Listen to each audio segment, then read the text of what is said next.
संजय सिंह, दोनों ही कह रहे एक दूसरे को। धन्यवाद मान्यवर, आपने एक अत्यंत महत्वपूर्ण बिल पे मुझे अपनी बात कहने का मौका दिया। मैं जैसे उदय प्रताप जी की चंद पंक्तियों से अपनी बात शुरू करूंगा। न मेरा है न तेरा है, ये हिंदुस्तान सबका है, नहीं समझी गई ये बात तो नुकसान सबका है। न तेरा है न मेरा है, ये हिंदुस्तान सबका है, नहीं समझी गई ये बात तो नुकसान सबका है।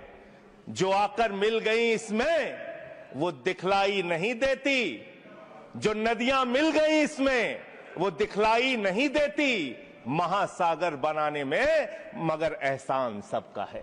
महासागर बनाने में मगर एहसान सबका है। मान्यवर, हम लोग बचपन से एक शब्द सुनते आए, सरकार माई बाप। सरकार माई बाप यानी कि जो सरकार होती है वो लोगों की माई बाप होती है, मां की तरह ख्याल रखती है, पिता की तरह ख्याल रखती है। लेकिन अगर कोई सरकार अपने बच्चों को उसका गला घोटने पे उतारू हो जाए तो वो फिर सरकार निष्पक्ष सरकार नहीं है।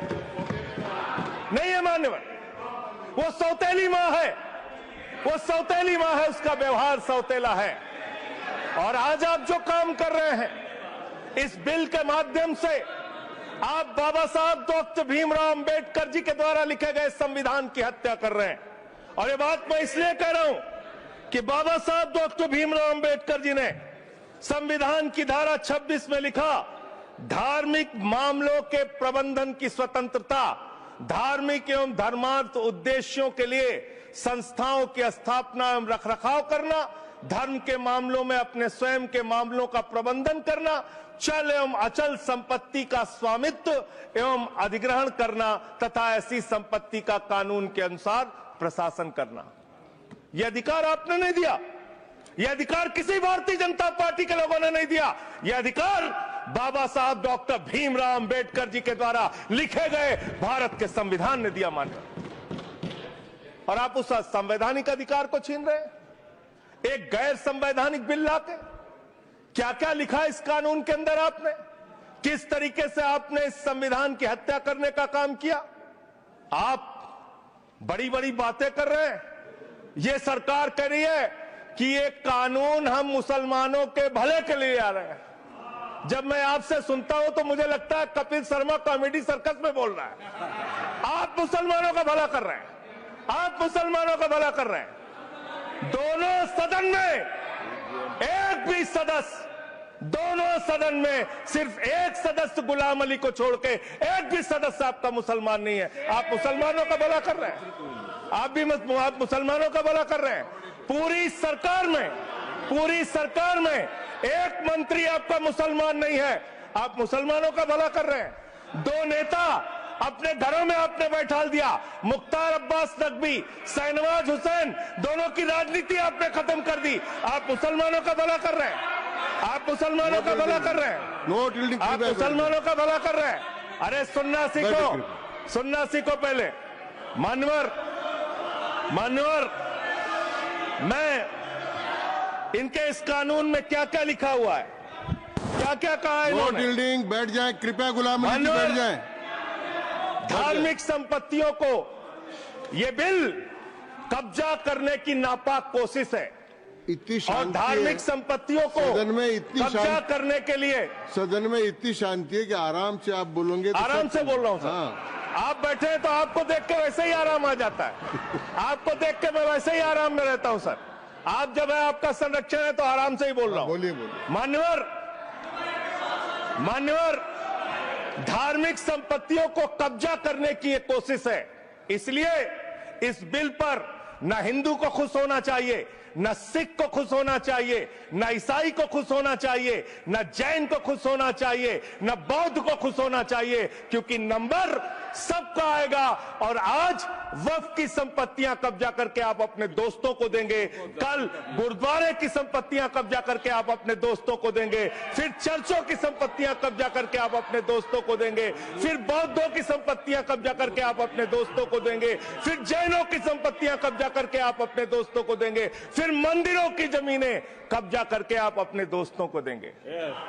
आप तो वो लोग हैं जिन्होंने प्रभु श्री राम के मंदिर में भी घोटाला किया। मान्यवर, प्रभु श्री राम के मंदिर के जमीन में घोटाला किया।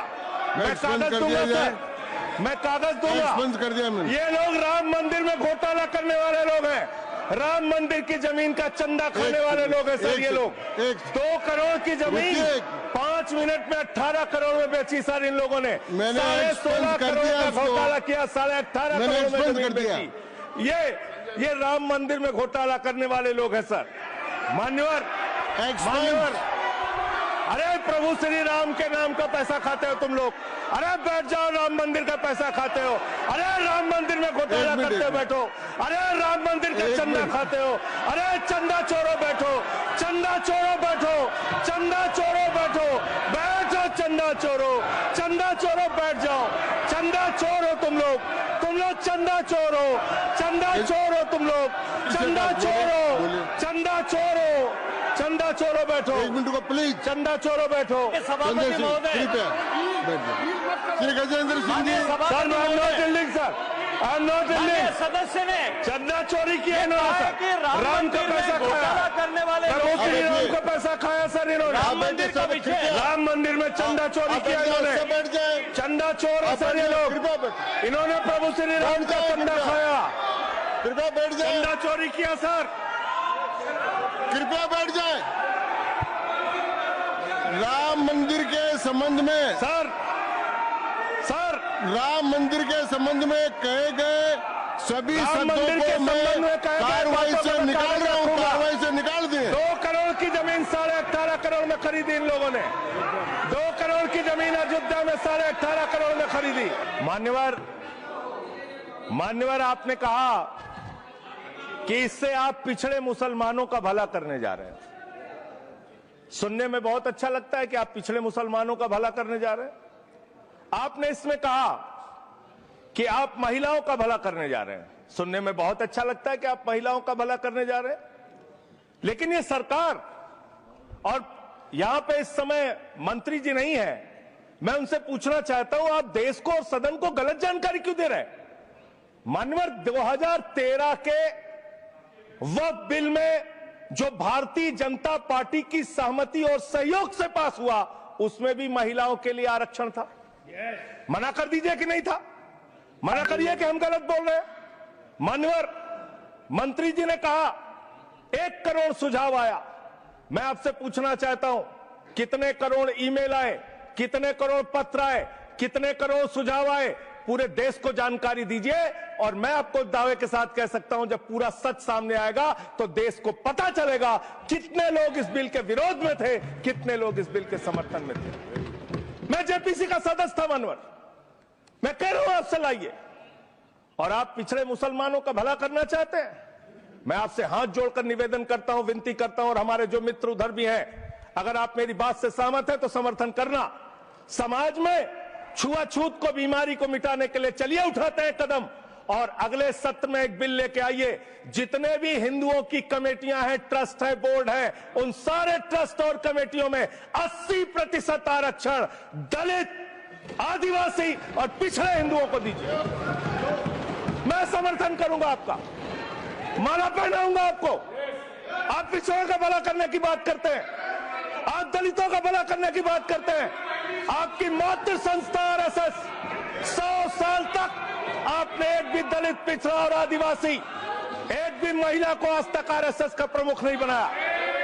आप दलितों और पिछड़ों और आदिवासियों की आरएसएस के बारे में भला करने की बात करते कर हैं। माननीय, इस बिल में क्या लिखा है? आप जो भी बातें इस विधेयक के अलावा बोलेंगे, उन सब को मैं एक्सप्लेन करूंगा। क्या सच नहीं है?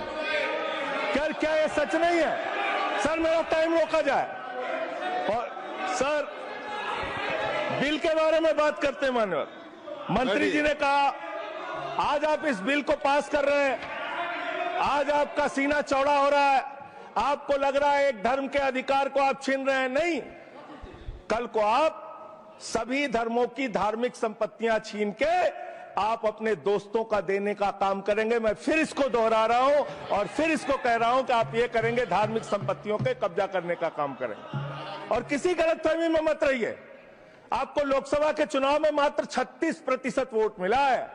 इस देश की 64% आबादी आज भी आपके खिलाफ है, आज भी आपके खिलाफ खड़ी है। किसी गलतफहमी में मत रहिए। बड़ी बड़ी सत्ता उखड़ गई और चली गई। मान्यवर, आपने इसमें लिखा बिल के अंदर कि वक्फ कमेटी के अंदर गैर मुसलमान इसका सदस्य बन सकता है। आप क्या गुरुद्वारा कमेटी के अंदर गैर सिख को मेंबर बना सकते हैं? क्या ईसाई कमेटी के अंदर गैर ईसाई को सदस्य बना सकते हैं? क्या बौद्धों की कमेटी के अंदर गैर बौद्ध को, क्या जैनों की कमेटी के अंदर गैर जैन को आप मेंबर बना सकते हैं? और इतना ही नहीं, क्या आप हिंदुओं के ट्रस्ट में, मंदिर के ट्रस्ट में आप क्या गैर हिंदू को मेंबर बना सकते हैं? नहीं बना सकते, नहीं बना सकते। आप एक झूठ फैला रहे हैं देश भर में, देश भर में झूठ फैला रहे हैं। आप कह रहे हैं ये मैं पढ़ रहा हूं राम मंदिर का, सर, राम मंदिर ट्रस्ट। झूठ शब्द असंसदीय है, जो असंसदीय शब्द उनको निकाल दीजिए। सत्य से परे, सत्य से परे। सर, ये प्रभु श्री राम के मंदिर का ट्रस्ट, मैं इसका समर्थन करता हूं। नहीं, आप सर, मैं इसका समर्थन कर रहा हूं। ये सब्जेक्ट नहीं है सर, समर्थन कर रहा हूं। सुन तो लीजिए, आप कहे से नहीं सुनूंगा। डिस्ट्रिक्ट मजिस्ट्रेट प्रोसीडिंग में नहीं आएगा सर, मेरी बात तो बिल्कुल नहीं आएगा। सर, मेरी बात सुन लीजिए। घनश्याम जी प्लीज। चेयरमैन साहब, district magistrate of Ayodhya will be ex officio trustee who will be a practising Hindu. If the DM is not Hindu, then additional district magistrate will be an ex officio member of the trust. हम इसका समर्थन करते हैं sir. Hindu धर्म के trust में हिंदू को member होना चाहिए, आपने लिखा, हम इसका समर्थन करते हैं। लेकिन आप दूसरे धर्मों के ऊपर कह रहे हैं। कल को आप गुरुद्वारा कमेटियों में कहेंगे सिख नहीं, दूसरे धर्म के लोग इसमें आएंगे। कल को आप जैन कमेटियों में घुसड़ेंगे, बौद्धों की कमेटियों में घुसड़ेंगे। ये बात गलत है, ये पूरी तरीके से गलत है। और आज पूरे देश को आप बताइए, मान्यवर, पूरे देश को आप बताइए, 2009 में आपने अपना घोषणा पत्र जारी किया था, मैनिफेस्टो। ये मैनिफेस्टो आपका लेके आया हूं, ये तो आपका डॉक्यूमेंट है, मेरे घर नहीं बना। इस मैनिफेस्टो में लिखा है इन्होंने कि 2009 के मैनिफेस्टो में लिखा है कि वक्फ की जमीनों पर जो अवैध कब्जे हुए हैं, के.आर. रहमान की कमेटी की रिपोर्ट के हिसाब से हम मुस्लिम धर्म गुरुओं के साथ बातचीत करके उसको खाली कराने का काम करेंगे। कितना दोहरा चरित्र है आपका। आपने कहा वक्फ की जमीनों को खाली कराने का काम करेंगे जिसपे कोई और कब्जा कर रखा है। मान्यवर, एक और बात, सुप्रीम कोर्ट के अंदर आप कह रहे हो कागज चाहिए, कागज चाहिए। मंत्री जी ने कहा कागज चाहिए। मंत्री जी, आपको कागज की बहुत जरूरत होती है, कागज आपको चाहिए। आपकी सरकार ने 2020 में, ये पूरे देश को देखना चाहिए, पूरे देश को सर, 2020 में मैं जेपीसी का मेंबर था, ये कागज वहां मिला हमें। 2020 में सुप्रीम कोर्ट में, सर आप, मेरी बात नहीं आ रही सर, सर मेरी बात नहीं आ रही। 2020 में मान्यवर, इस भारत की सरकार ने, मोदी जी की सरकार ने शपथ पत्र दिया सुप्रीम कोर्ट में। से क्या लिखा हुआ है? 99% वक्फ की संपत्तियां डिजिटाइज हो चुकी हैं। मुख्तार अब्बास नकवी साहब आपके मंत्री थे, उनका बयान है 100% वक्फ की संपत्तियां डिजिटाइज हो चुकी हैं।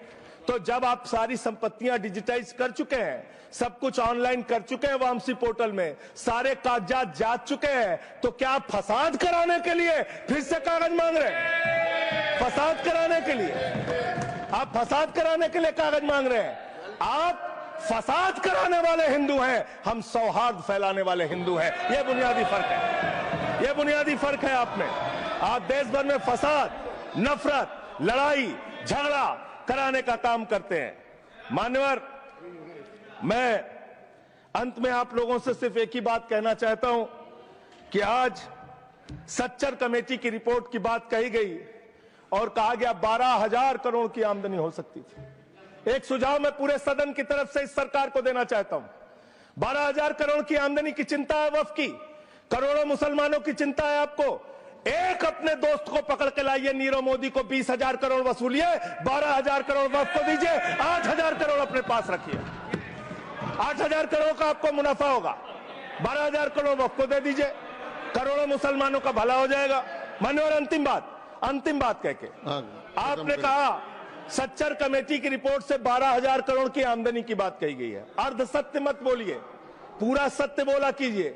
सुविधाजनक सत्य मत बोलिए, पूरा सच बोला कीजिए। मंत्री जी, इसमें लिखा हुआ है सच्चर कमेटी की रिपोर्ट में कि भारत की सरकार ने, राज्यों की सरकार ने अलग अलग राज्यों में अलग अलग जगहों पे 365 वक्फ की संपत्तियां कब्जा कर रखी हैं। आप उसके बारे में नहीं बताते, आप अर्ध सत्य बोलते हैं। मैं तो जेपीसी का मेंबर रहा हूं, मुझे सब पता है। तो इसलिए मान्यवर, आप फैला रहे हैं झूठ, ट्रिब्यूनल के फैसले, बस खत्म सर, खत्म। असत्य, सत्य से परे मान्यवर, सत्य से परे मान्यवर।